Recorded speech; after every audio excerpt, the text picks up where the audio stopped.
قیامت کا دن ہوگا۔ کئی واقعات ہیں آپ کے سامنے نبی صلی اللہ علیہ وسلم کی سیرت میں سے کہ جب لوگ اپنی سزاؤں کو بھگت کر بالآخر جنت میں جائیں گے، اور وہ کون سے لوگ ہوں گے؟ وہ امت محمدیہ کے گناہ گار لوگ ہوں گے۔ یہاں بھی غور سے سننے کی بات ہے کہ جو ہم کہتے ہیں نا کہ مسلمان جنت میں جائیں گے، اس میں کوئی شک نہیں ہے، لیکن ایک جملے کے ساتھ اگر اس سینسٹیوٹی کو محسوس کروانا چاہوں تو کچھ مسلمان بالآخر جنت میں جائیں گے، وہ جہنم کے اوپر سے گزار کر جنت میں بھیجے جائیں گے۔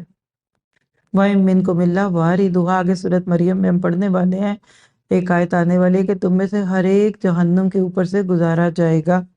کیا پتہ چلا کہ جہنم کے اوپر ایک پل ہے جس کو پل صراط کہتے ہیں، وہاں سے گزار کر ہر ایک کو یا جنت یا جہنم میں بھیجا جائے گا۔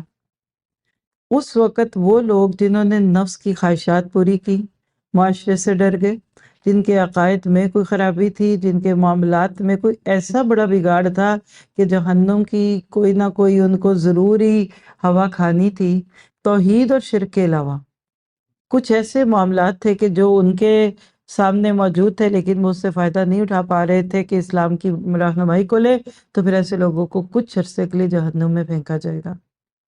بہت ہی خوف زدہ کرنے والی بات ہے۔ To be Muslim is not to be safe from hellfire 100%۔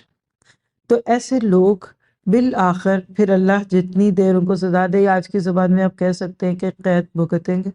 ہر جرم کی ایک ڈفرینٹ قید ہوتی ہے، دنیا میں بھی ہر ملک میں قوانین میں یہی باتیں آپ دیکھتے ہیں کہ اس جرم کے بعد 6 ماہ کی سزا ہے، اس کی اتنی ہے۔ اللہ معاف کر دے، وہ مالک ہے، میں اور آپ اس میں کوئی انوالو نہیں کر سکتے، کسی کی سفارش اللہ کے فیصلے کو بدل نہیں سکتی۔